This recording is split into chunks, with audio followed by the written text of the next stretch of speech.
Today, I wanted to talk to you about mom guilt. I want to talk all about parenting after loss and what it means, how mom guilt takes on a whole new meaning when you are parenting older children after you have had a baby loss. It's something really, really hard. And it's something that I also experienced myself. And so I've got some ideas. I have a little bit of a do's and don'ts list for you today. I was thinking about this yesterday and it was really gray and dreary. I live near Buffalo, New York, so we have lots of snow on the ground. It's been days of cold digging out. I was just thinking about how hard this month has been for a lost mom, especially if you were due or had your loss around the end of the year, around the holidays. It's a really hard time because then we go into January.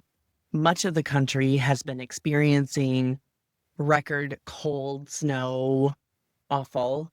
And it's been really hard for lost moms to deal with this weather and this season. You're already depressed. You're already feeling so many things.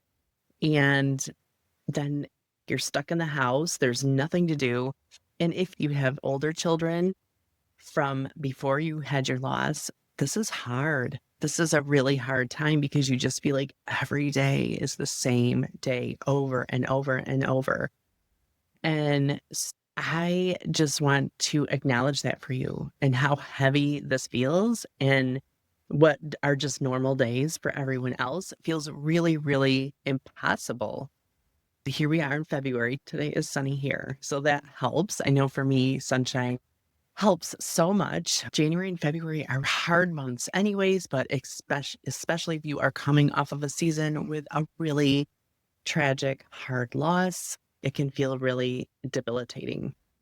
I want to be real with you. This is something that I also did. My boys were 5 and 2 when I had my twin loss at 32 weeks. And I couldn't wait to get back home to them, but I also knew that this was going to be really hard. At the same time, it was great to have them to force me out of bed because there were days when I would not have gotten out of bed if they were not here to make me do it. They really just needed life to go on and they felt the sadness and everything that we were going through. Definitely asked blunt questions out of the blue, which was kind of helpful. They would just ask questions out of the blue. And it was a really weird time with older kids when you're experiencing this kind of loss. I was in a couple mom groups at the time. I really leaned heavily into what other moms could tell me to help me through this because you really just want to stay in bed all day. You want to just cry. You just want to not do life for a while. And here you are, and you have these little kids who are depending on you to get up every day and be the mom that you want to be. And you want to be an amazing mom to them, but you're so overcome with emotion about so many things that it's really hard. I know one thing that even the funeral director told us in a letter as we sent the bill at the end of our twins' funeral said, well, at least you have your two boys that you can get up to every morning. And if you're a lost mom, you know that anything that comes after the two words at least are never good. So while I knew that was true, it also made me feel instantly ungrateful. I work with moms on helping them through the guilt that so many moms feel after your baby loss or stillbirth, because the guilt is something that can honestly eat you alive. And then when people say things like that to you, it makes it 100 times worse. So I am here today to give you permission because you don't have to do anything like you did before. You are already a different kind of mom because you're a mom to a baby who you don't get to raise now. And you're just allowed to have everything be messy. You're allowed to just get by day to day. There's so much pressure with social media. There's so much pressure everywhere we go for us to have it all together and be super organized moms and to be really great. And when you're going through an experience like this, you can't You just can't do it. So I am here to give you permission to be a mess because you can be really messy and be a good mom at the same time. Those two things can be true at the same time. I remember the days like I had my oldest was 5, he was in kindergarten. And so I had to be up every single day. My husband worked a lot of nights, he worked a lot of overnights. So there was no getting out of it. It was me. And I got up every single day, packed the lunch, got him off to school, and then just kind of collapsed until my 2-year-old woke up. And we just did the day. And it was a really hard time. What I did is I tried to suppress my grief and just kept myself busy. And while that served a purpose, it really was not helpful because by the end of the day, I was exhausted. My husband would come home. I was checked out. I didn't want anybody. I didn't want to talk to anybody. I didn't want to do anything. And so it just wasn't really great for a long time. But no one told me that it was okay for me to not have it all together, that it was really okay for me to just be grieving and just do the best I can. When you have living kids, the guilt isn't just about what happened during the loss, right? Like we have all of this guilt about what did I do wrong? Should I have gone to the doctor sooner? Were there signs that I missed? Did I eat something wrong? Was it the time that I fell? Was it something that I ate or drank before I even knew I was pregnant? Like there's all of this guilt that comes in when you are grieving this loss anyways. You also have guilt of like, oh my, but I have these older kids and they want me to lay on the floor and play with them. And I just can't. I just want to lay on the couch under a blanket and don't know how much more of this I can do. I'm just getting by day to day and I'm a horrible mother and these kids deserve a good mother. And so then you have all this extra guilt on top of it. And it feels like you're really failing the kids that are right here in front of you. And like you're somehow being ungrateful because you are not being the mother to the kids that you already have.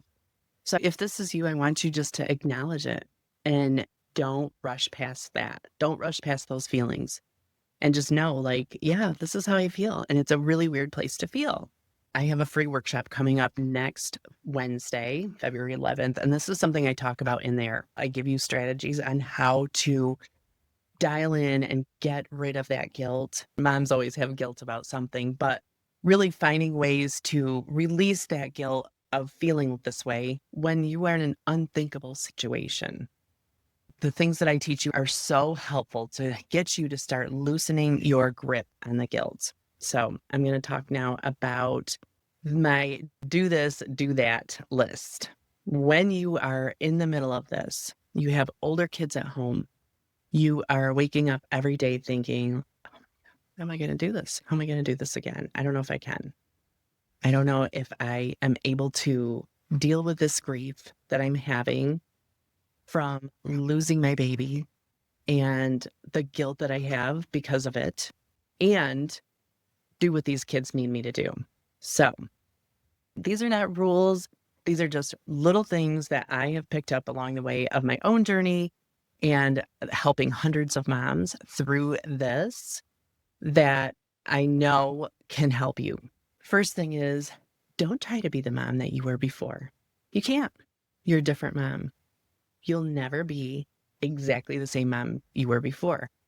But here's the secret part is you're going to be better because you appreciate these babies more than you ever would have before your loss. And I think this is the surprising things with all the moms that I work with is that even though we can't believe this happened, you can't believe this is your life now, you just wish you never had to go through this, there's a part of you that also wouldn't take it back because you did get to love that baby while they were with you, you got to love them. And it gives you so much clarity on the other side of it that moms who have never experienced this kind of loss don't know. So you're not the kind of mom you were before. And so don't try to be. Stop trying to be there. Be the mom you are right now and know that she is enough. She is just what these kids need right this minute. Don't compare it to what it should look like. Lower that bar. You are in survival. Survival days are real days. Cereal for dinner is a real dinner. Don't white knuckle your way through the whole day by yourself. Ask for some little thing from someone, whether it's your partner, your neighbor, your best friend, your mom, something. Ask them to do something, even if it's just, can you call me at 3 o'clock and see what's happening? Can you run to the store for me and just pick up the 4 little things so that I don't have to do that? People are more than happy to help you out. You know, those ones that showed up in the beginning were like, let me know if there's anything you need me to do, which, I mean, who knows at that point? But now's the time. Now's the time. The offer still stands. Ask for those people for something. Don't feel guilty for crying in front of your kids. This is a big one because we all think that we need to look like Superwoman or Superman to our children, and that we are just supposed to be the pillar of everything that's put together, and they never should see us cry or be sad. And that is so unrealistic. I will say that I think my boys became very empathetic and very real because they saw it all. They saw the breakdowns, they saw the crying. And what they saw also was that their mom and dad kept it together. Their mom would cry for a little bit and then she'd be okay. And that's real life. So, yeah, it's hard and it feels weird to do it in front of your kids. And maybe you don't give them all of the reasons. Maybe you don't spill your guts about why you're crying. But think about one little thing that you can tell them that's not scary. Mom's having some really sad feelings right now because of the baby. And so I'm just crying and I miss our baby sisters that were supposed to be here, but it's going to be okay. We're going to be okay. And just let them know and give them comfort. You are teaching them the biggest, best life lesson without even knowing it.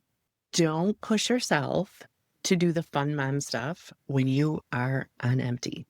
It's okay. You don't have to be anything right now. And maybe this is the time, especially this time of year, when you throw on a movie and you just do some quiet couch sitting, pop some popcorn, and just sit in the same room. Maybe that's just the best you can do right now. And it's okay. It really is. Don't skip your own needs because theirs feel more important. Don't run yourself ragged, taking care of theirs, feeling like theirs are going to be more important because you need to take care of yourself first. You may have seen it where it's like you fill up a vase, and once you get the vase filled to the top, it can overflow and fill the small vases next to it. That is 100% what you're doing right now. Fill up your own needs, take care of yourself, try to get your rest, drink your water, eat the way you need to keep your energy up, and it will overflow into your kids. It will give them the fuel that they need. Don't measure good parenting day by day. Don't measure how you did yesterday by how you're doing today. Or, well, yesterday I got 3 loads of laundry done, but today I did nothing. It doesn't matter. It doesn't matter. Measure it by, did we get through today? Is everybody okay? Do we feel safe? If the answer is yes, you won the day. And it's okay. That's as good as you can do right now. Between some of these, weave in a little bit of like, how am I doing? Why do I feel this way right now? How do I feel in my body? Like, your body will hold your grief and it will give you clues to what you need. And it's really hard to check in with it, especially if you're mad at your body for your loss. Check in with your body and say, where am I feeling it today? What am I feeling? Where is it? And just let it be there. Let it be there. You don't even have to try to get rid of it, but just notice where the grief is living in your body for the day, because you can't change things that you don't notice. So keep that in mind, that your body is going to give you every clue. I always think women are blessed with intuition, and it's so amazing, and we don't use it nearly enough. So this is the time. Tap into your intuition. What do you already know without even thinking about it? What is your body telling you? If you listen, it will guide you the right way every single time. You were so ready for this baby. And now your brain goes in and tries to protect you. And so what it does is it tries to make you be responsible and it tries to blame you for everything. It's such a common phenomenon with moms, this mom guilt, but then mom guilt on top of loss, and then mom guilt parenting on top of loss is a huge, huge layer. This is what my workshop is built around. Understanding why the guilt works the way it does after loss. Why is it even there? And what do you do with it? What is it serving and what do you make of it? I just want to let you know that I'm giving you permission to be a mess. You get to be a mess right now. If this is your reality where you are raising kids, you're grieving the loss of this baby, just do what you can. Get through the day, ask for help, make things simple. Don't overload yourself. Take care of yourself first. That will allow you to take better care of those kids. And just sit with the guilt and feel it. There are so many moms. It is such a common feeling. And if you want to know why guilt shows up like it does, come to my workshop. I swear it'll just change the way you think about it. So thank you so much for joining me today.